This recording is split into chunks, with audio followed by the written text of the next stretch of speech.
बात करेंगे आज एरिया अंडर कर्व्स की। किसकी? एरिया अंडर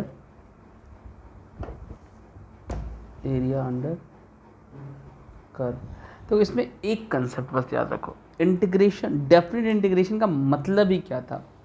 किसी भी, जैसे मैं अगर x को इंटीग्रेट कर रहा हूँ, dx के रिस्पेक्ट में, फ्रॉम a से लेकर b तक या 2 से लेकर 5 तक, तो इसका जो इंटरप्रिटेशन, ज्योमेट्रिकल इंटरप्रिटेशन है वो है क्या?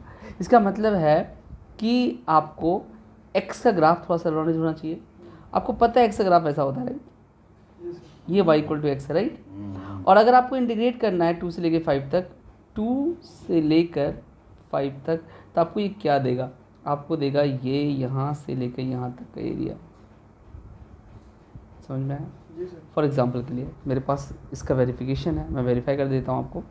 वेरिफिकेशन कैसे करोगे? अगर वेरिफिकेशन करना चाहो तो 2 मिनट में देख लो। हाँ, आप इंटीग्रेट करो इसको। जब इसको इंटीग्रेट करोगे ना तो क्या आएगा? x² 2 और upper limit minus lower limit. भाई अपर लिमिट 5, तो 1/2 तो बाहर आ गया एक्स, और ये क्या हो जाएगा? 5 का स्क्वायर और माइनस 2 का स्क्वायर। आप सॉल्व करोगे 1/2 और ये आ जाएगा 5 स्क्वायर 25 माइनस 9, 25 माइनस 4 21, 21/2। गौर से देखना, ये एरिया 21/2 ही आएगा, बस थोड़ा सा काम करने की जरूरत है। मुझे बताओ ये लाइन किसकी है? y इक्वल टू एक्स की ना? तो इसका मतलब 2 पे इसकी वैल्यू कितनी रहेगी? 2 रहेगी, 2 रहेगी, और 5 पे इसकी वैल्यू 5 रहेगी। एग्री करते हो? अच्छा, अब मुझे बताओ कि ये ट्रेपेजियम है, और ट्रेपेजियम का एरिया क्या होता है? सम ऑफ पैरेलल साइड्स। ये 2 है, ये कितना है? 2, और ये कितना है? 5। तो sum of parallel sides into height ये है 3। हाइट कितना है? 3, और यहाँ क्या हो गया? हाफ। समझ में आ गया? 5 + 2 7, 7 3 जा 21, 21/2। क्या बात समझ में आई? तो बोलोगे सर पढ़ क्यों रहे हैं? तो मैं तो बताता हूँ, जब हमें ज्योमेट्री था ही तो ये क्यों पढ़ाया जा रहा है? मैं इसलिए बोल रहा हूँ कि ज्योमेट्री एक टाइम के बाद फेल हो जाएगा। ज्योमेट्री सिर्फ क्या है? स्ट्रेट लाइन के अंदर का कर्व्स। जब रेक्टेंगल, ट्रायंगल ऐसा बनेगा तभी ना। लेकिन अगर रेक्टेंगल, ट्रायंगल ना बन करके, देखो जेई वाले क्वेश्चन में रेक्टेंगल, ट्रायंगल वाले भी क्वेश्चन आएंगे। जैसे मॉड एक्स रहा तो मॉड एक्स स्ट्रेट लाइन ही होगा। जब भी स्ट्रेट लाइन रहेगा, समझ में आ गया, तो वो ज्योमेट्रिकली निकल जाएगा, इंटीग्रेशन की जरूरत नहीं है। लेकिन अगर बोर्ड में आता है तो आपको इंटीग्रेशन से ही करना है, चाहे वो स्ट्रेट लाइन ही क्यों ना हो। समझ में आ रहा है? जैसे कर्व वाले क्वेश्चन तो ज्योमेट्री से हो ही नहीं सकते, जैसे एक और प्यारा सा क्वेश्चन, एक कंसेप्ट कराता हूँ मैं, शायद आपको यहाँ समझ में आ जाए। और वो कंसेप्ट क्या है सुन लो। मैं एक कर्व लेता हूँ y इक्वल टू x²। क्या लेता हूँ? y equal to x²। पता है आपको x² जो होता है उसका कर्व कैसा होता है? अगर आप इसका कर्व लोगे तो इसका कर्व आएगा ऐसा, राइट? अब मैं तुम्हें एक चीज़ बताता हूँ, सुनो। अच्छा, उसके पहले मैं एक चीज़ बता देता हूँ, शायद से वहाँ से और चीज़ क्लियर हो जाएगा। याद रखना कि कोई भी कर्व अगर आप इसको इंटीग्रेट करते हो x के रिस्पेक्ट में, किसके रिस्पेक्ट में? x के रिस्पेक्ट में। बहुत इंपॉर्टेंट है। देखो फंक्शन जो होता है, फंक्शन अगर y निकाल रहे हो, क्या निकाल रहे हो? y in terms of x, मतलब अगर y को इंटीग्रेट करते हो x के रिस्पेक्ट में, समझ में आ रहा है क्या? मतलब आप f(x) को इंटीग्रेट करते हो x के रिस्पेक्ट में, तो आपको एरिया ऐसे मिलेगा, ऐसे। समझ में आ गया? क्लियर हो गया? लेकिन अगर आप x निकाल लो y के टर्म्स में, क्या निकाल लो? x निकाल लो y के टर्म्स में, और y के रिस्पेक्ट में अगर आप इंटीग्रेट करते हो, इसका एग्जांपल बताऊंगा। x निकाल लो y के टर्म्स में, मतलब x यहाँ पे क्या है? Function of y। और अगर आप इसको y के रिस्पेक्ट में इंटीग्रेट करोगे तो आपको एरिया ऐसे मिलेगा, ऐसे ऐसे, इधर साइड ऐसे। समझ में आ रहा है? फॉर एग्जांपल के लिए एक और अच्छा एग्जांपल लेता हूँ, कर्व थोड़ा ढंग का लेता हूँ। जैसे अगर मैंने ये कर्व लिया, ध्यान दो इधर, जैसे भी मैं दिखाऊंगा भी, ऐसा कर्व है, मान लो x³ का कर्व है, राइट? क्या है? x³ या x² रहने दो, क्या है? x²। ये y equal to x square है ना, जी सर। मैं अभी करके भी दिखाऊंगा, प्रूफ करके दिखाऊंगा बाकायदा। अगर आप एक्स स्क्वायर को इंटीग्रेट करते हो, किसको, एक्स स्क्वायर को इंटीग्रेट करते हो 0 से लेकर के 2 तक, कहाँ तक, 0 से लेकर 2 तक, 0 से लेकर 2 तक, तो आपको ये एरिया मिलेगा, ये समझ आ गया। जी सर, जी सर। और अगर आप ऐसे देखते हो, मुझे बताओ 2 पे इसकी वैल्यू कितनी आएगी, 2 पे इसकी वैल्यू कितनी आएगी, 2 टू 4, एक्स स्क्वायर है ना यार, स्क्वायर है सर। अरे नहीं आया, आया सर, आया। 2 पे इसकी वैल्यू कितनी आएगी 4। और अगर आप x निकाल लो इन टर्म्स ऑफ y, क्या निकाल लो, x in terms of y, समझ में आ रहा है, x in terms of y। एक चीज़ याद रखना कि ये जो है एक्स स्क्वायर है, तो एक्स क्यू वाला कर्व जैसा नहीं ड्रॉ करेंगे, ऐसे ड्रॉ करेंगे, ठीक है। सुनो, अगर मैं x निकालूँ इन टर्म्स ऑफ y तो कैसे आएगा, रूट वाई ना, अरे x निकालूंगा इन टर्म्स ऑफ y तो क्या आएगा, रूट वाई। और अगर रूट वाई को इंटीग्रेट करते हो 0 से लेकर 4 तक, कहाँ से, 0 से लेकर 4 तक, तो आपको ये वाला एरिया मिलेगा, ये वाला, ये वाला, ये वाला, ऐसे। एक बात याद रखना, कभी भी अगर आप y जो कि x का फंक्शन है उसको x के रेस्पेक्ट में इंटीग्रेट करोगे, मतलब f ऑफ x को x के रेस्पेक्ट में इंटीग्रेट करोगे, तो आपको एरिया ऐसे मिलेगा, ऐसे डाउनवर्ड। और अगर आप x को निकालते हो y के टर्म्स में और y के रेस्पेक्ट में इंटीग्रेट करोगे तो आपको एरिया मिलेगा और ऐसे ऐसे इस डायरेक्शन में। समझ में आ रहा है क्या। अब मैं इसका एकदम बहुत प्यारा सा प्रूफ देता हूँ, बहुत प्यारा। मुझे एक बात बताओ, अभी जो मैंने आपको दिया एक्स स्क्वायर, इसी को गौर से देखो। अगर आप एक्स स्क्वायर को इंटीग्रेट करोगे, एक्स स्क्वायर को इंटीग्रेट करोगे 0 से 2, 0 से 2, तो क्या आप एग्री करते हो ये रेड वाला एरिया मिलेगा, 0 से 2, क्योंकि मैंने आपको बोला था इधर मिलेगा, एक्स एक्सिस साथ जो है बाउंड्री बनाएगा, ठीक है। तो जरा देखो गौर से, एक्स स्क्वायर का इंटीग्रेशन क्या होगा, एक्स क्यूब बाय 3 और upper limit minus lower limit, समझ में आ रहा है क्या। और जैसे ही ये 1/3 बाहर ले लोगे, 1/3 बाहर ले लोगे और 2 का क्यूब करोगे और -0 का क्यूब, तो क्या हो जाएगा 8/3। ध्यान रखना 8/3 आया, 8/3 आया, देखना ये एरिया है 8/3, ये एरिया भाई साहब, ये वाला एरिया कितना आया 8/3, सुन लो।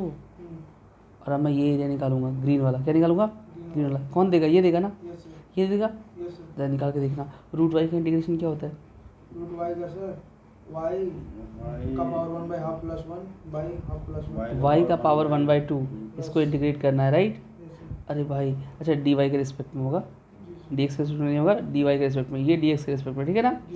ऐसे करोगे तो डी वाई के रिस्पेक्ट में y का पावर हाफ है, तो y का पावर क्या हो जाएगा n+1, हाफ प्लस 1 हो जाएगा 3/2, और नीचे भी 3/2, मतलब 2/3 y का पावर 3/2, एग्री करते हो।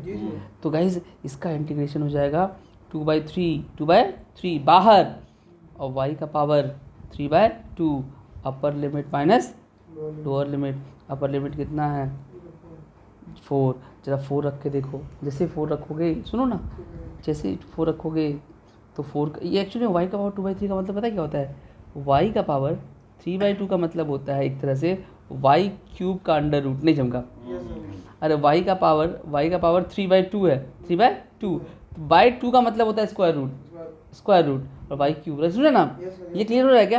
तो देख, अगर तुम y की वैल्यू 4 रखोगे, क्या रखोगे 4, तो 4 का रूट निकालोगे 2 और 2 का क्यूब करोगे 8, क्या आएगा 8 माइनस 0, गौर से देखो 8 2 जा 16/3, क्या बात समझ में आई। अब जरा गौर से देखना, ये वाला एरिया, ये ग्रीन वाला एरिया कितना हुआ, ग्रीन वाला एरिया कितना हुआ 16/3, मैजिक देखो 16/3 प्लस 8/3 कितना हो जाएगा 24/3, नहीं जमका। अरे दोनों को ऐड करो, ब्लू वाला और रेड वाला ऐड करो तो कितना हो जाएगा भाई 16/3 प्लस 8/3 24/3, 3 8 जा। अरे क्या बात समझ में आ गया क्या। गौर से देखो रेक्टेंगल था कि नहीं है, ये रेक्टेंगल बना रहा है कि नहीं बना रहा है, अरे दोनों मिलकर रेक्टेंगल बना रहा है क्या, जिसकी विड्थ 2 है और हाइट 4 है, 4 2 जा 8, अरे नहीं आया। क्या आपको एग्री करते हो कि जब भी अगर y के रिस्पेक्ट में करेंगे तो ऐसे, और जब भी x के रिस्पेक्ट में करेंगे तो ऐसे, समझ में आया क्या, x के रिस्पेक्ट में ऐसे, y के रिस्पेक्ट में ऐसे।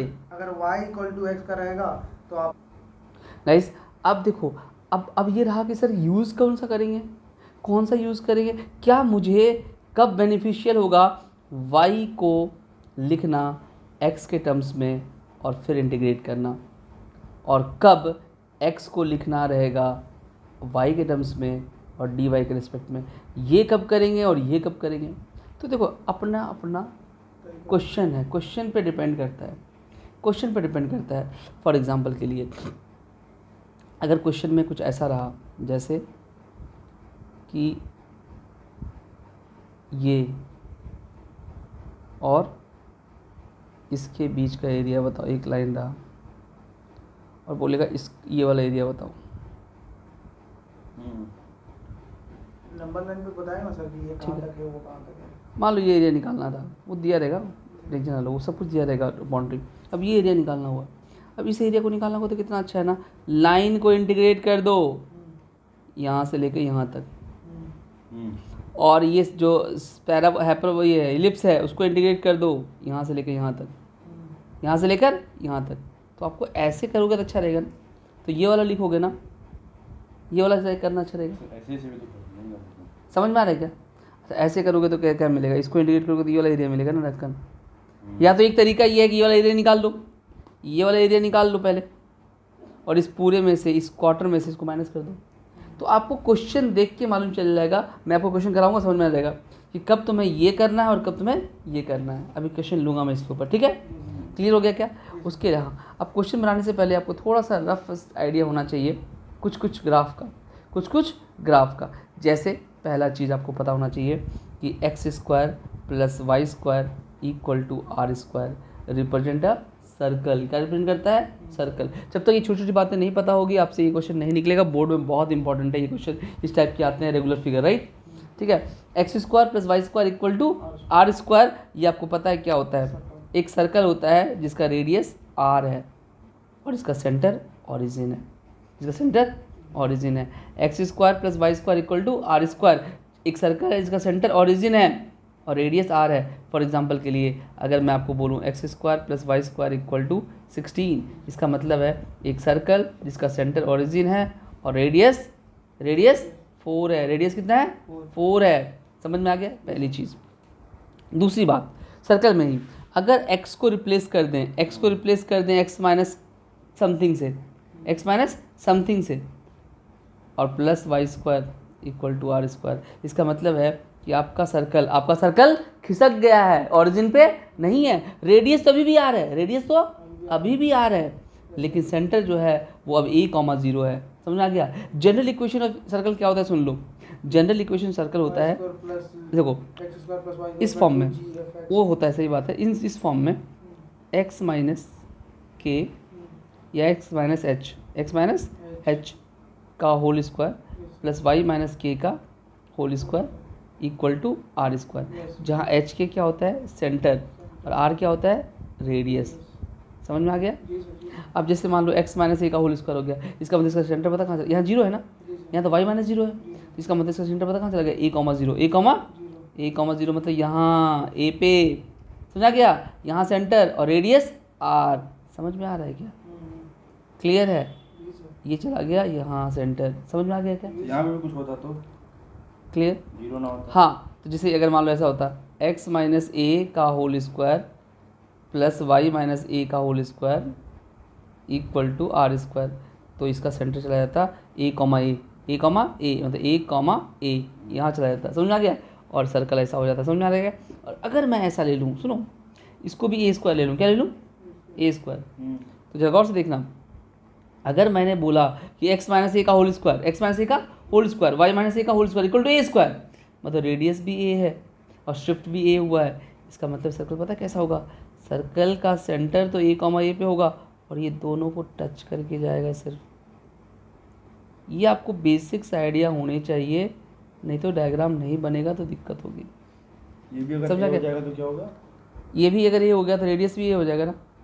पहले जैसे ऐसा हो रहा था, कट करके जा रहा था, अब कट नहीं करेगा, अब क्या करेगा, टच करेगा। समझ में आ रहा है क्या, टच करेगा इसको भी, x एक्सिस को भी और y एक्सिस को। थोड़ा सा सर्कल का नॉलेज होना चाहिए, ज़्यादा ग्राफ नहीं बोलूँगा मैं, बहुत ज़्यादा नहीं आपको जाना है, आपके पास टाइम भी नहीं है सीखने का, बस इतना कहूँगा थोड़ी बेसिक नॉलेज होना चाहिए सर्कल का, इलिप्स का, पैराबोला का, इतना पता होना चाहिए।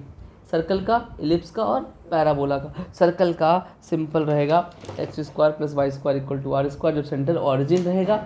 और अगर x माइनस 2 रहा या x प्लस 1 रहा, फॉर एग्जांपल के लिए अगर मैं आपको बोलूं कि एक सर्कल है जिसका इक्वेशन है x प्लस 1 का whole square plus y square equal to 4, इसका मतलब है आप समझ जाओ कि ये सर्कल है जिसका सेंटर कहाँ है, इसका सेंटर कहाँ है -1,0, सेंटर कहाँ है -1,0।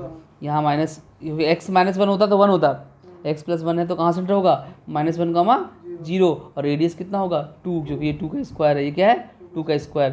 4 का मतलब क्या हो गया 2 का स्क्वायर, राइट। तो रेडियस 2 और सेंटर -1,0, मतलब यहाँ सेंटर और रेडियस 2, मतलब यहाँ सर्कल पार होता हुआ जाएगा। पोलो चमका। क्या कहानी समझ में आ रही है? समझ आ गया? अगर ये 1 है, ये -1 है और ये -3 हो जाएगा पोलो चमका, यहाँ से यहाँ तक डिस्टेंस -3। क्लियर हो गया क्या? क्योंकि 2 इधर भी और 2 इधर भी। ठीक है, क्या थोड़ा बहुत आइडिया लग गया ग्राफ का? अच्छा, और थोड़ा इलिप्स और पैराबोला हाइपरबोला तो सीख ही लो। ठीक है, सिर्फ इलिप्स का ग्राफ, इलिप्स का मेन ग्राफ जो है इम्पॉर्टेंट वो ये है, मेन जो है इक्वेशन इलिप्स का वो है x² upon a² plus y² upon b² equal to 1। ये इक्वेशन है इलिप्स का, ठीक है ना। x² upon a² plus y² upon b² equal to 1, circle की तरह ही है तो थोड़ा सा डिफरेंस है, right. x² upon a² plus y² upon b² equal to 1। अगर a बड़ा है b से, अगर a बड़ा है, जैसे फॉर एग्जांपल के लिए अगर मैं आपको बोलता हूँ x² अपॉन 9 और plus y² upon 4 equal to 1, इसका मतलब है कि एक तरह से ये x² अपॉन 3 का स्क्वायर है प्लस y² अपॉन 2 का स्क्वायर है इक्वल टू 1। इसका मतलब ये हो गया कि आपका जो इलिप्स है वो ऐसा होगा, 3 बड़ा है ना तो ये ऐसा होगा, समझा गया। सेंटर लेकिन ऑरिजिन ही रहेगा। और ये लेंथ कितनी होगी? ये लेंथ होगी इसके बराबर, a के बराबर, मतलब अभी फिलहाल 3।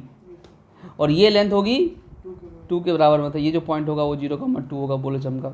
इतना आपको पता होना चाहिए, इतना थोड़ा बहुत नॉलेज होगा, एरिया अंडर कर्व से क्वेश्चन में गारंटी निकलवा दूंगा। समझ में आ रहा है?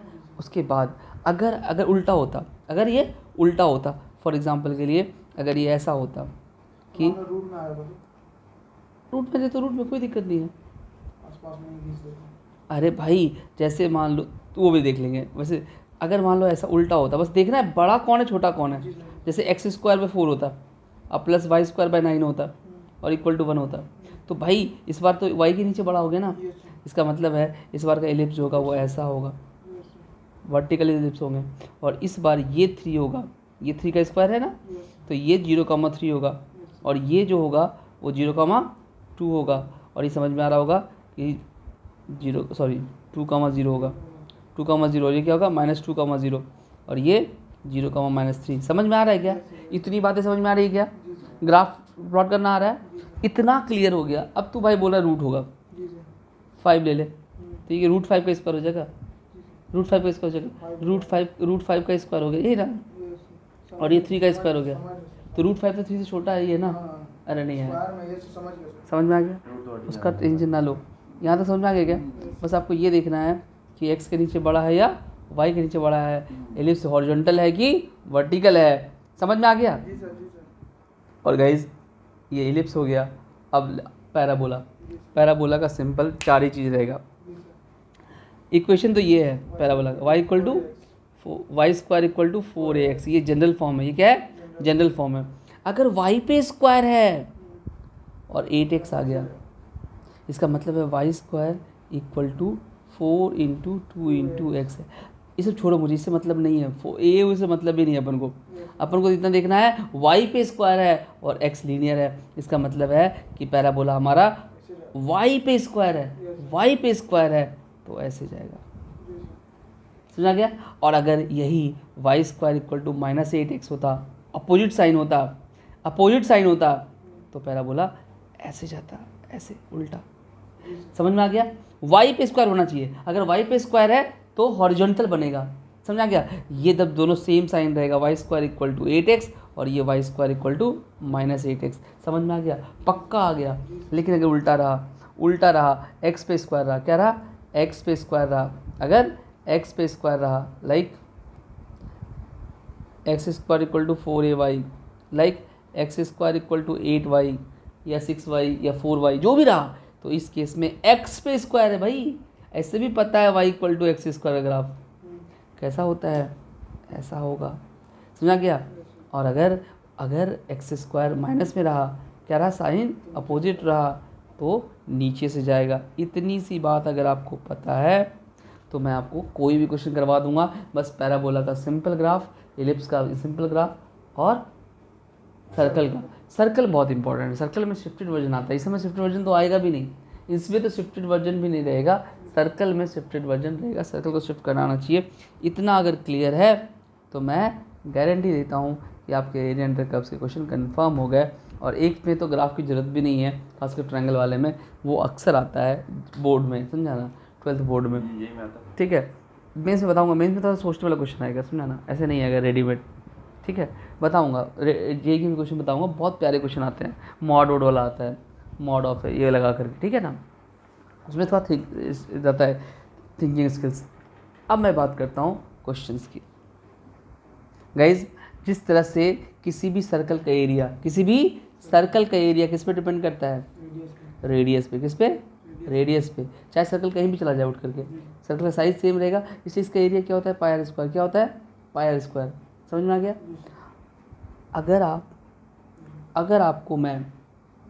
अगर मैं आपको निकालने बोलूँ इलिप्स का एरिया, इसका भी एरिया निकलेगा इंटीग्रेशन से, इसका भी एरिया इंटीग्रेशन से निकाल कर दूंगा। इलिप्स का एरिया निकालना हो, कैसा, इलिप्स का। अरे भाई इलिप्स में क्या होता है, इलिप्स में तो ऐसा होता है ना, ये इलिप्स है। अब इसका एरिया निकालने बोला, इसमें पैरामीटर कौन है जो इसको डिफाइन करता होगा।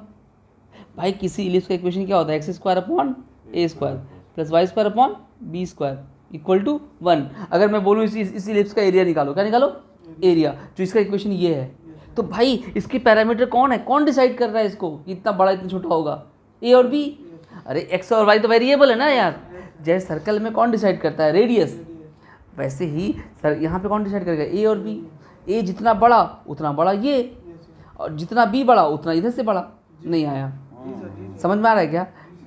इसका साइज डिसाइड कौन करेगा, ए और बी। क्यों, क्योंकि ये जो है ये लेंथ है ए, ये लेंथ है ए। समझ में आ रहा है। Yes sir. यहाँ से यहाँ तक लेंथ है ए, और यहाँ से यहाँ तक की लेंथ क्या है, बी। यहाँ तक समझ में आ गया। अच्छा, अब मुझे इसका एरिया एरिया निकालना है। अच्छा मुझे बताओ, ये बात तो एग्री करते होगे ना, इस क्वाड्रेंट का जो एरिया होगा वो इन चारों का इक्वल होगा।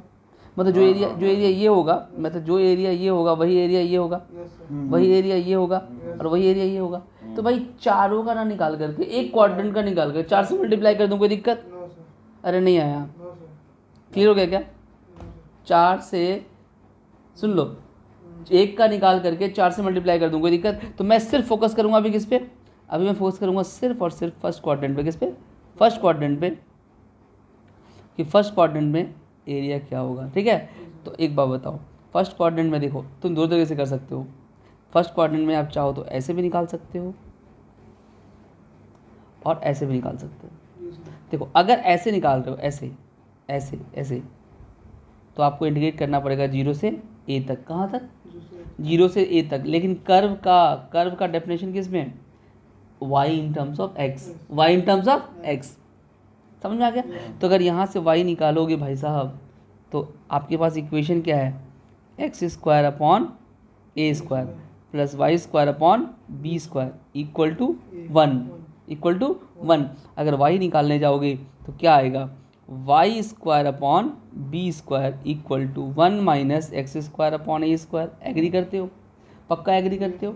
अच्छा, तो y अगर निकालने जाओगे तो y square equal to a square minus x square. इसको सॉल्व करोगे तो क्या आएगा, a square minus x square upon a square. अरे नहीं आया। और यहाँ अभी भी बी स्क्वायर रहने दो, ठीक है। अब मैं बी स्क्वायर को उधर भेजूँगा, बी स्क्वायर को उधर भेजूँगा, तो देखना क्या आएगा, y square equal to b square ऊपर चला जाएगा, बी स्क्वायर ऊपर चला जाएगा, और into a square minus x square, और अपॉन ए स्क्वायर है उसको यहाँ लिख देता हूँ, कोई दिक्कत। और जब y निकालोगे तो y जब रूट निकालोगे, क्या करोगे, रूट लोगे ना। जब ये y उधर जाएगा गाइस, जब y उठ करके उधर जाएगा तो क्या आ जाएगा, रूट आ जाएगा। और जब रूट लोगे तो b बाई ए क्या आ जाएगा, b by a under root a square minus x square. अब मुझे बता फॉर्मूले पे आ गया। अब तुम्हें क्या करना है, y को इंटीग्रेट करना है विथ रिस्पेक्ट टू x। अरे भाई साहब अब तो y को इंटीग्रेट करना है विथ रिस्पेक्ट टू x। कहाँ से कहाँ तक, मतलब मुझे क्या करना है, मुझे करना है area of this black portion. Area of this black portion will be what, in area of this black portion will be integration of b by a under root a square minus x square और integration from 0 to a। इतनी कहानी समझ में आ गई। मतलब मुझे इसको solve करना है, इसको सॉल्व करना है और ये ब्लैक वाले का एरिया मिल जाएगा, लेकिन मुझे पूरे इलिप्स का निकालना होगा तो इंटू 4 कर देंगे। बोल जमका पूरे इलिप्स का निकालना होगा तो इंटू 4 कर देंगे, मतलब मुझे इसको सॉल्व करना है, यही आंसर है। देखो अब रह गया इंटीग्रेशन। हमारा काम क्या रह गया, हमारा काम खत्म हो गया, एरिया अंडर कर्व्स खत्म हो गया। अब काम रह गया किसका, इसके पहले वाले चैप्टर का, इंटीग्रेशन का। इसलिए मैंने आपको थोड़ा बेसिक्स इंटीग्रेशन पढ़ाया है, समझ में आ गया। अब आप क्या करोगे, जब इसका इंटीग्रेशन निकालोगे, इसका इंटीग्रेशन निकालोगे तो देखो आएगा क्या, 4 टाइम्स तो हो गया, b बाई ए बाहर आ गया, b बाई ए बाहर आ गया। 4 से क्यों मल्टीप्लाई किया तो समझ में आ गया, b बाई ए बाहर आ गया। और भाई साहब इंटीग्रेशन ऑफ 0 टू a, चला फॉर्मूला आप रिकॉल करके बताइए हमको। सर x बाई ए, फिर क्वेश्चन x बाई ए नहीं होगा इसमें, क्योंकि ये 1 माइनस एक्स स्क्वायर है, साइन इनवर्स। अरे नहीं आया, अच्छा अरे नहीं आया, ये तो सिंपल है ना यार। याद करो 1 माइनस एक्स स्क्वायर का इंटीग्रेशन साइन इनवर्स एक्स क्या होता था। सर 1 बाई जब 1 माइनस एक्स स्क्वायर था तब होता था। अच्छा हाँ वही ना, इसमें तो बोला कौन ठीक x ठीक ठीक बाई ठीक, ए। सही तुम सही बोल रहे हो। क्यों 1 बाय 1 माइनस एक्स स्क्वायर होता था तब साइन इनवर्स एक्स होता था, राइट। बहुत ही बढ़िया, बहुत ही उम्दा। इसमें तो साइन इनवर्स भी आएगा, इसमें आएगा, लेकिन इसमें तो वो लास्ट वाला फॉर्मूला है, वो 9 फॉर्मूले में से आखिरी वाला फॉर्मूला, तीसरा वाला, जो लास्ट 3 जो करवाए हैं उसका फॉर्मूला मैं भूल रहा हूँ, मैं मुझे तो याद ही नहीं रहता। x by a, 4b by a और आपको इंटीग्रेशन क्या होगा, x by a, x by a, फिर क्वेश्चन x बाय ए, उसके बाद question a square minus x square का अंडर रूट फिर minus a square by 2 minus square by 2 a square by 2। नहीं, साइन में माइनस नहीं होता है, साइन में प्लस रहता है। ए स्क्वायर बाय 2 फिर क्वेश्चन और साइन इनवर्स, इसी का इसका जो इसका इंटीग्रेशन जो था साइन इनवर्स एक्स बाय ए और प्लस सी। क्या मैंने सही किया है, एक बार देख लो, इसको खोलो फॉर्मूला। मैंने लिखा तो नहीं यहाँ पे। गलती से मैंने प्लस सी ले लिया गाइस, प्लस सी नहीं लोगे, प्लस सी नहीं लोगे क्योंकि लिमिट दिया हुआ है, तो इसमें सीधे upper limit minus lower limit, यहाँ पर लिमिट लगा दो। लिमिटिंग वैल्यू अभी पुट करेंगे, कहाँ से कहाँ, 0 से a, और रखो वैल्यू 4b बाई ए तो बाहर है, राइट। अब जब a रखोगे तो a बाई ए क्या हो जाएगा, कैंसिल, और a square minus a square क्या हो जाएगा, 0 नहीं आया। अरे भाई ये a square minus a square हो जाएगा, x की जगह a स्क्वायर रखोगे तो क्या हो जाएगा, 0, तो ये हो गया 0। पहला वाला पार्ट क्या हो गया, 0। क्या बात समझ में आ रही है बच्चा, बिल्कुल। तो पहला वाला पार्ट हो गया 0 plus a square by 2 sine inverse, sine inverse x की जगह क्या रखोगे a, तो a बाई ए, x की जगह क्या रखोगे, x की जगह पे रखोगे a, x की जगह पे a, तो a बाई ए क्या हो जाएगा 1, साइन इनवर्स 1। क्या बात समझ में आई, पक्का आई, समझ में आ रहा है क्या। अच्छा उसके बाद साइन इनवर्स 1, उसके बाद माइनस 0 रखोगे, क्या रखोगे 0, तो 0 रखोगे तो 0 हो जाएगा ना, ये पूरा 0 हो गया, और ये भी 0 रखोगे तो साइन इनवर्स 0 तो 0 होता है, तो ये 0 हो जाएगा, बोलो जमका, पूरा ही 0 हो जाएगा। अब देखो क्या हो जाएगा, ये x बाई ए हुआ कि x बाई 2 हुआ यहाँ? कहाँ पे x बाई 2 होगा, सॉरी फॉर्मूले में, सॉरी बहुत बढ़िया, अच्छा याद दिलाया। ये क्या होता है x बाई 2 और a स्क्वायर बाई 2, सही बोला तुमने, ठीक है ना, x बाई 2, x बाई ए नहीं, x बाई 2, बहुत बढ़िया। तो मुझे बताओ, वो तो ऐसे भी 0 हो गया था, वो तो ऐसे भी 0 हो गया था, बाय मिस्टेक वो सही, हमारा आंसर सही आ गया था, लेकिन x बाई 2 होगा, बात सही बोला तुमने। 4b बाय ए, और गाइज ये देखो गौर से, साइन इनवर्स 1 क्या होता है, साइन इनवर्स 1 कब होता है, 1 कब होता है, पाई बाई 2 पे, पाई बाई 2। अरे साइन इनवर्स 1 का मतलब क्या हो गया, पाई बाई 2, क्योंकि पाई बाई 2 पे वैल्यू साइन की 1 होती है, तो साइन इनवर्स 1 कब होगा, पाई बाई 2। साइन इनवर्स 1 का मतलब क्या हो गया, साइन की वो वैल्यू जब 1 होता हो, तो पाई बाई 2 पे होता है ना, तो साइन इनवर्स 1 क्या हो जाएगा, पाई बाय 2। भाई रख दो वैल्यू a²/2 और यहाँ पाई बाय 2। कॉस से देखो a और a कैंसिल, 2 2 जा 4। ओहो, क्या आंसर पाई a भी आया? अरे नहीं आया, क्या आ गया, पाई a b। समझ में आ गया? गौर से देखो, पाई a b याद रखना कितना आसान है, बताता हूँ कैसे। बहुत आसान है। ये एरिया ऑफ एलिप्स होता है, ये बहुत इंपॉर्टेंट चीज़ है। अब कल के डेट पे बोर्ड के एग्ज़ाम में ऐसे क्वेश्चन आ जाते थे, ये ए की जगह 9 दे दिया, क्या दे दिया 9, और बी की जगह पे 4। इसका मतलब तुम्हें पता है ए की वैल्यू 3 और बी की वैल्यू 2 है, एरिया निकल जाएगा, राइट। लेकिन तब आपको क्या करना पड़ेगा, जहाँ जहाँ ए है वहाँ 3 लिखना, और जहाँ जहाँ बी है वहाँ 2 लिखना, बस इतना ही डिफरेंस है, और तो ज़्यादा कुछ चेंज करना नहीं। इसलिए मैंने जनरल वाला करा दिया। इसलिए मैंने क्या करा दिया, जनरल वाला, कि आपको ए और बी के टर्म्स में देना चाहिए। अब इसको वेरीफाई में कैसे कराता हूँ सुन लो, तुम्हें याद रहना चाहिए। तुम्हें याद रहना चाहिए कि इलिप्स का एरिया क्या होता है, पाई ए बी। अब बोलो सर कैसे कैसे याद रखें, तो देखो बताता हूँ याद रखने का तरीका। सुनो, मुझे एक बात बताओ बच्चा, मुझे एक बात बताओ, सर्कल का एरिया देखो, एक मिनट, इलिप्स क्या है, इलिप्स ऐसा है। इलिप्स का एक स्पेशल केस कौन है पता है, सर्कल। इलिप्स सर्कल कब बन जाएगा, अरे ये ए इक्वल हो जाए, अरे नहीं आया, अरे ए और बी इक्वल हो जाए तो इलिप्स क्या बन जाएगा, सर्कल। तो ए और बी जब इक्वल हो जाएंगे तो किसके बराबर हो जाएंगे, रेडियस के बराबर। अरे रेडियस के बराबर, ए और बी इक्वल होकर क्या हो जाएंगे, रेडियस के बराबर। तो यहाँ पर ए और बी इक्वल करके रेडियस लिख दो, तो क्या हो जाएगा, पाई इंटू आर क्या हो गया, पाई स्क्वायर हो गया। अरे नहीं, सर्कल का आया कि नहीं आया, तो इलिप्स के एरिया से सर्कल का एरिया आ गया। समझ में आ रहा है क्या, सर्कल का एरिया निकलता, सर्कल का भी एरिया निकलता बहुत ईजिली। समझ में आ रहा है क्या, ओके समझ में आ रहा है। बचपन में हमें रटा दिया गया सर्कल का एरिया, चाहे तो डिराइव कर सकते हैं। समझ में आ रहा है, बचपन में रटा दिया गया पाई आर स्क्वायर, आज हम इंटीग्रेशन से डिराइव कर सकते हैं। क्या इतनी गाइज, अगला जो क्वेश्चन है, find the area bounded by the parabola y equal to x square and y equal to mod x। देखो रफ आइडिया, पहले रफ स्केच तो बहुत इंपॉर्टेंट है। जब तक ग्राफ नहीं ड्रॉ करोगे आपको एरिया अंडर कर्व्स होगा ही नहीं। तो y equal to x square, तो भाई y equal to x square तो पैराबोला है, ये तो ऐसा होगा, राइट। और y equal to mod x, very good, y equal to mod x तो ऐसा होता है, ऐसा ग्राफ होता है, राइट। तो मॉड x ड्रॉ करेंगे तो देखो क्या होगा, मॉड x जब इसके साथ मर्ज करेंगे तो क्या आएगा, मॉड x ड्रॉ करेंगे तो ऐसा आएगा, इधर भी थोड़ा कट करेगा और इधर भी थोड़ा कट करेगा सिमिलरली। अब मुझे बताओ, ये बात तो तय है कि सिमिलरिटी की वजह से ये वाला इधर वाला एरिया और उधर वाला एरिया सेम रहेगा, क्योंकि इधर भी स्ट्रेट लाइन गया, इधर भी पैराबोला वही। तो क्यों ना एक पार्ट का निकाल करके डबल कर दिया जाए। तो हम एक पार्ट का निकालेंगे, हम राइट साइड वाले का निकालेंगे, पॉजिटिव साइड का आसान जाता है, तो हम ब्लैक वाले का निकालेंगे। अब इसमें एक कंसेप्ट है बच्चा, मैं तुमको बताना भूल गया, ठीक है, वो पहले मुझे बता देना चाहिए था इस क्वेश्चन को। हाँ, इस कंसेप्ट में तुम्हें एक चीज़ बता देता हूँ, सुन लो। अगर सिंगल कर्व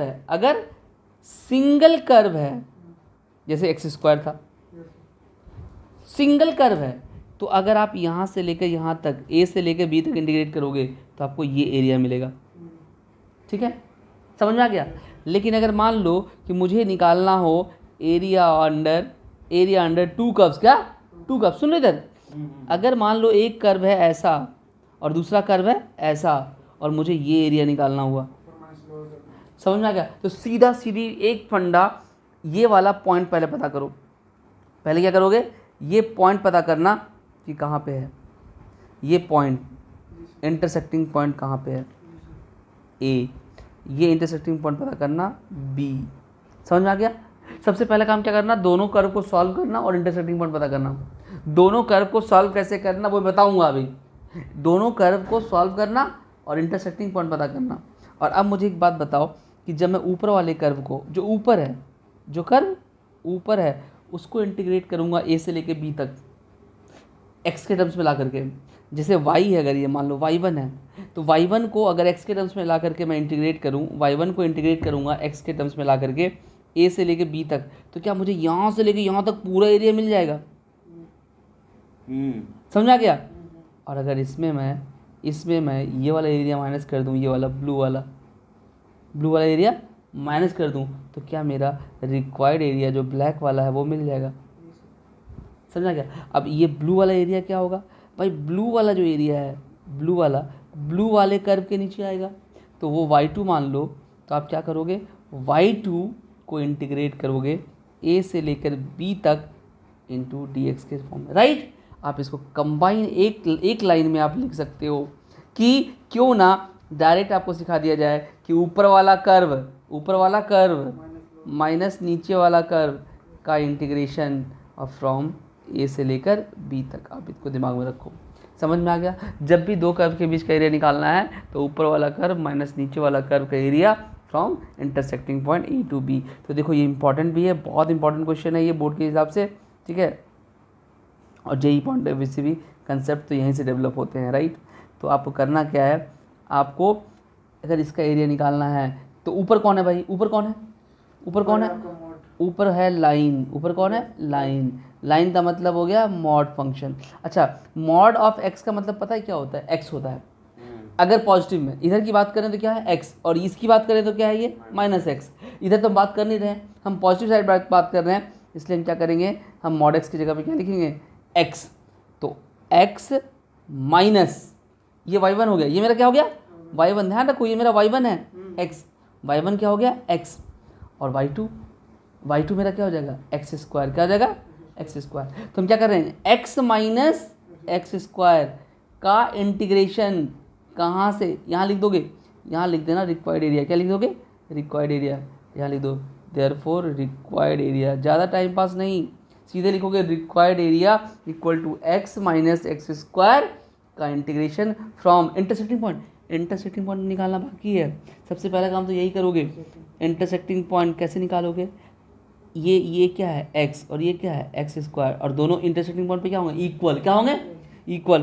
तो x को इक्वेट कर दो एक्स स्क्वायर, ठीक है ना। To find the point of intersection यहाँ लिख दोगे, to find the point of intersection x equal to x square. जैसे x equal to x square करोगे, इसको कट मत करना, x और x कट मत करना, एक रूट गायब हो जाएगा, वो कट मत करना।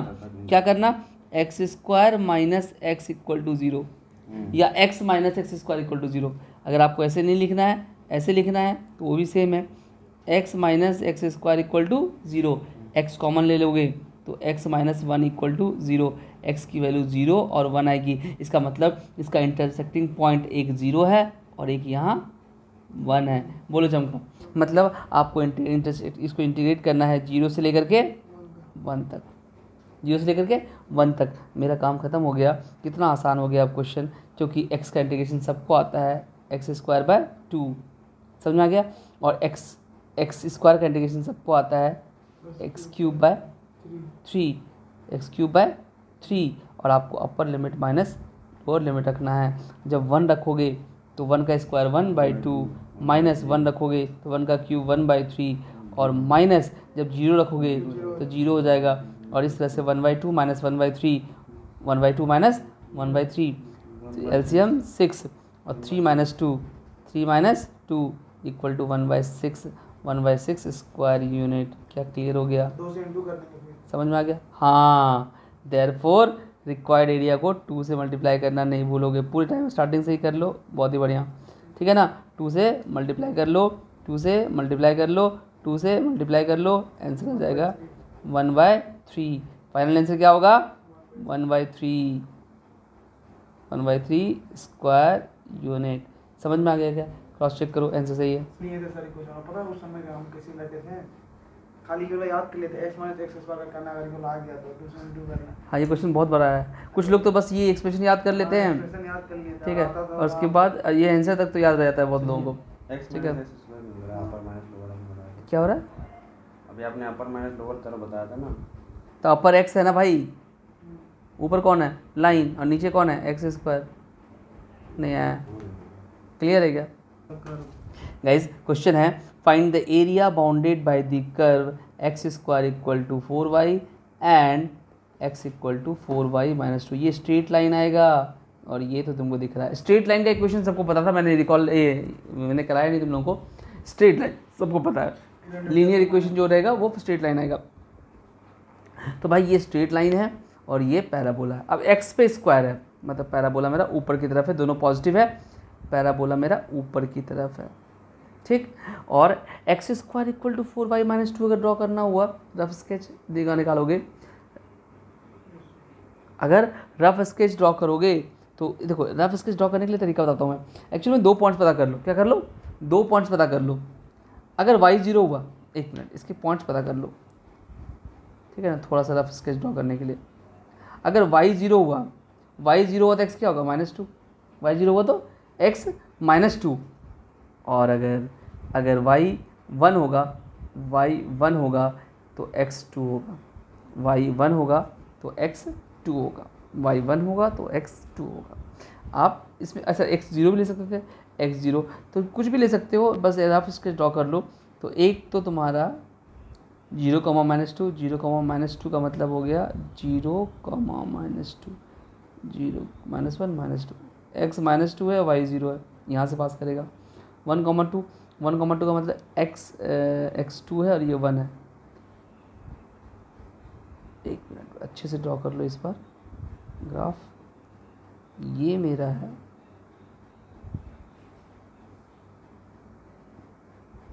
ये मेरा है एक्स स्क्वायर। और अब 2, 1 कहीं यहाँ से जाएगा, सिंपल सी बात है, ऐसा एक लाइन जाएगा, रफ स्केच ड्रॉ कर लो। क्योंकि 1 पे 2 है ना, तो 1 पे अप्रॉक्स की वैल्यू 2 आएगी। अब का इंटरसेक्ट, मुझे तो इंटरसेक्टिंग मतलब रफ स्केच ड्रॉ करके मुझे सिर्फ और सिर्फ इंटरसेक्टिंग से मतलब है, क्योंकि मेरा जो एरिया आने वाला है वो एरिया, रिक्वायर्ड एरिया ये है। दोनों को सॉल्व करके पॉइंट निकालेंगे सर। हाँ, दोनों सॉल्व करके मुझे रिक्वायर्ड एरिया निकालना है। रिक्वायर्ड एरिया ये निकालना है। ऊपर कौन है भाई, ऊपर लाइन है। ऊपर कौन है, लाइन। ऊपर भाई लाइन है, फिर से देखो, ऊपर कौन है, ऊपर लाइन है, ऊपर लाइन है। और नीचे एक्सिस ये पैराबोला है। मतलब मैं सीधी बोलूँ और निकालना आसान कैसे है, ऐसे निकालना आसान है, ऐसे निकालना आसान नहीं है, ऐसे निकालना आसान है। क्यों सर, ऐसे आसान काहे नहीं है? ठीक है, ऐसे निकालने में क्या दिक्कत जाएगी, सुनो। एक तो ऐसा है पैराबोला, ये लाइन है। अब ऐसे निकालोगे तो ये कहाँ से कहाँ तक, ये वाला पार्ट पकड़ोगे, ये वाला, ठीक है, निकाल सकते हो, ऐसा कुछ नहीं है, निकालने को निकाल सकते हो। कैसे निकालेंगे फिर बताइए तो जरा। सुनो, अगर वैसे निकालना चाहते हो तो देखो क्या होगा, ये ऐसे है, ये ऐसे है भाई, ये तुम्हें एरिया निकालना है। तो तुम एक तरीका ये है कि इसको इंटीग्रेट करो यहाँ से लेकर के यहाँ तक, और माइनस इस लाइन को इंटीग्रेट करो यहाँ से यहाँ तक, तो आपको ये वाला एरिया मिलेगा। वैसे फिर इधर भी करना पड़ेगा, इधर में 2 पार्ट में करना पड़ेगा। इसको इंटीग्रेट करो यहाँ से यहाँ तक, समझ में आ गया, और फिर यहाँ से यहाँ तक ट्रायंगल। इसलिए इधर से ना करके इधर कितना आसान है ना। सर, हम यही पॉइंट से डायरेक्ट और इस पॉइंट का डायरेक्ट नहीं कर सकते हैं। कैसे, ये रिपीट करेगा ना, फंक्शन रिपीट मारेगा ना, ये फंक्शन का नेचर होता है ना, ये ऐसे रिपीट करेगा ना, ये तोड़ना पड़ेगा तुमको यहाँ से यहाँ तक। फंक्शन एक वैल्यू पे 2 वैल्यू नहीं देता है। ऐसे में क्या हो गया, तुम्हारे लिए ये इनपुट हो गया, ये आउटपुट हो गया, समझ आ गया, क्लियर है। इसमें ये दिक्कत जाती है। तो ये जो है इस केस में कितना आसान हो गया। यहाँ पे क्या हो गया भाई, ऊपर कौन है, सीधा यहाँ से यहाँ तक ख़त्म। बस ये पॉइंट पता कर लो भाई कौन है, और ये पॉइंट पता कर लो कौन है। अब वो कैसे सॉल्व करते हैं, देखो एकदम सिंपल। इंटरसेक्टिंग पॉइंट पता करने का तरीका क्या है कि दोनों इक्वेशन को सॉल्व करो। पहला इक्वेशन क्या है भाई, पहला इक्वेशन है x square equal to 4y, और दूसरा इक्वेशन क्या है 4y minus 2 equal to x. तो 4y इक्वल टू क्या होगा, 4y = x हो जाएगा। अरे 4y यहाँ से y निकाल के यहाँ रख दो, x प्लस 2, x² तो x square equal to x plus 2, अरे नहीं आया, अरे 4y इक्वल टू क्या होगा x प्लस 2। तो इसको सॉल्व करोगे, इक्वेशन बन जाएगा x square minus x minus 2 equal to 0, right. सेक्टराइज करोगे, ये सब करना पड़ेगा, इतनी मेहनत तो करनी पड़ेगी, राइट। 2 को ऐसे तोड़ो कि डिफरेंस बना जाए, तो x square minus 2x plus x minus 2 equal to 0। Factorise कर रहा हूँ मैं, x कॉमन ले लोगे, x माइनस 2, यहाँ से 1 कॉमन ले लोगे, x माइनस 2 इक्वल टू 0, यहाँ से x इक्वल टू 2 और -1 क्या आएगा, जो कि x minus 2 into x plus 1। X minus, देखो अगर आपको कन्फ्यूज़न है तो यहाँ क्या लिखोगे, x minus 2 into x plus 1, तो यहाँ से x की दो वैल्यू आएगी, एक 2 और दूसरा -1। इसका मतलब है ये 2 है और ये भाई साहब -1 है। मतलब -1 से लेके 2 तक आपको करना है। समझ में आ गया। और आपका रिक्वायर्ड एरिया है भाई लाइन, लेकिन क्या y in terms of x। सबसे इम्पॉर्टेंट चीज़ क्या लाना है आपको, y in terms of x। मतलब ये जो एक्सप्रेशन दिखाई दे रहा है ना भाई साहब, इसमें y in terms of x मतलब 4y = x + 2। तो y = x + 2/4। तो मैं इंटीग्रेट करूँगा x + 2/4 माइनस इसमें y in terms of x²/4 नहीं जमगा। इसमें अगर निकालोगे y, इस वाले में निकालोगे y, तो y = क्या हो जाएगा, x²/4 और इसका इंटीग्रेशन कहाँ से कहाँ तक, 0 से लेकर के नहीं -1 से लेकर के 2 तक।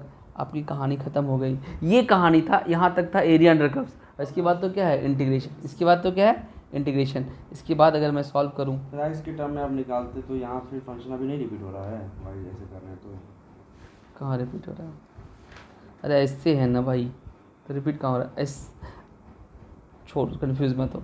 x + 2/4 माइनस क्या करोगे, 4 कॉमन ले लो, क्या करोगे 4 कॉमन, 1/4 बाहर। इंटीग्रेशन ऑफ, कितना आसान हो गया, -1 से लेके 2 तक। कौन है भाई, x + 2 - x² dx। क्योंकि 1/4 दोनों से बाहर चला गया भाई, 1/4 तो बाहर है। इंटीग्रेशन -1 से लेके 2 है। और इस किसको नहीं आता इंटीग्रेशन, ये इंटीग्रेशन तो सीधे कर दो ना, काहे को आप ढोके चल रहे हो इंटीग्रेशन को हटाओ और इसको इंटीग्रेट करोगे तो क्या आएगा, x²/2 + 2x - x³/3 और इंटीग्रेशन -1 से लेकर 2 तक। अब ला के वैल्यू रख दोगे, जैसे वैल्यू रखोगे तो क्या आएगा, 1/4 रहने दो, 1/4 भाई, 1/4 तो आ गया। उसके बाद क्या बचा, अब रखेंगे पहले 2 रखेंगे 2 रखेंगे तो क्या जगह 2 2 जा, सब में 2 रख दो, सब जगह x की जगह पे क्या रख दो 2। तो 2 2 जा 4, 4/2 2, 2 2 जा 4 और 2 2 जा 4 2 जा 8, 8/3 ये माइनस।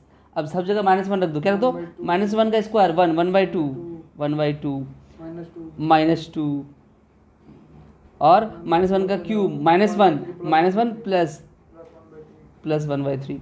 अब देखो फाइनल आंसर 1/4 तो है ही, ये क्या हो जाएगा, 2 + 4 6 -8/3। रफ में सॉल्व कर लो, 6 - 8/3 क्या हो जाएगा, 3 6 3 जा 18 18 -8 कितना हो जाएगा, 10/3। कितना हो जाएगा, 10/3 माइनस, इधर देखो 1/2 क्या, 1/2 इसको रफ में सॉल्व करो, 1/2 -2 प्लस 1/3 एलसीएम 6, 2 से डिवाइड करो, 2 3 जा 6 माइनस 6 2 जा, क्योंकि यहाँ 1 है 12 और प्लस 3 2 जा 6, 3 + 2 5 5 - 12 -7/6 क्या आया, अरे नहीं आया, -7/6।